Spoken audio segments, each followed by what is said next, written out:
I have to give a shout out to a DJ named Afrojack, who, I'm not going to lie to you, I never heard of the guy. I'm not in that fucking world, and everybody's sending me this thing where he took a clip of some shit. I guess I talked about DJs like a couple years ago. That's how it works on my podcast. I'll say something, and it takes like 2 years before anybody really hears it. Like that Kardashian thing or the Yoko Ono thing. Like I said, those like I did the podcast, and it go like 2 years goes by, and then somebody who actually has a podcast with influence like Joe Rogan. Joe Rogan blew up the Yoko Ono thing. So anyways, people were sending me this shit, and he did like do you call it a song? Is it a track? Is it a something else? I don't know what the fuck is. I don't know what the fuck it is, but he somehow lined the shit up, and he put me in a song, and as much as I still don't get what the fuck is going on, I want to thank the guy, because there's a bunch of young people in the crowd, and performers, you need that. You got to keep getting the next wave of young people. As your fans start to get older, they have kids and they can't even go out if they want to go out. You know what I mean? Like he probably just stopped me from going on cruise ships. He delayed that for another like 6 years. So thank you very much, Afrojack. I don't know if your name is Afrojack, like that's your first name, or your name's Jack and your nickname's Afrojack, like, Billy Red Tits.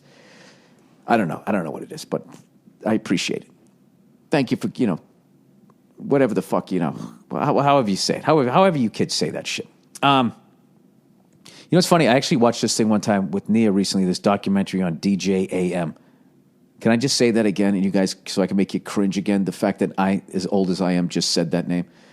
On DJ AM, and I watched it, and I actually started to understand, like, I know there's an art to everything, but I actually was really starting to understand it. And Nia was talking about how one time she and a friend of hers were in New York and went to some fucking club, and that guy was DJing there, and she said it was like the sickest night ever of music.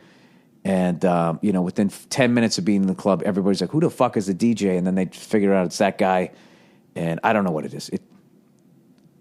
I guess it's like what song leads into the next song, and you're changing the energy of the crowd, which I'm relating to stand-up, right? You don't open with your closing bit, but you got to open strong. Then you got to take them on a ride. You bring them up, and then they're gonna be burned out. You got 40 more minutes. What do? You take them down a little bit, and you start building it back up, down a little bit, and then you bring them a fork. It's like wrestling. It's like when I did Stone Cold's fucking podcast. And you talk about how you bring them up, down, a little more higher, a little bit lower, a little higher, and then you get them right in that last fucking moment, and then they fucking explode and go nuts. So, I don't know. Having said that, well, I like seeing live drummers. That was that problem I had when I went to go see fucking Lady Gaga. Like, I can go see anybody if I can see the band. She had a band in a fucking house. They're like in this fucking castle, and she's riding around on a goddamn horse. Oh, Jesus Christ. Jesus fucking Christ, I believe was my quote.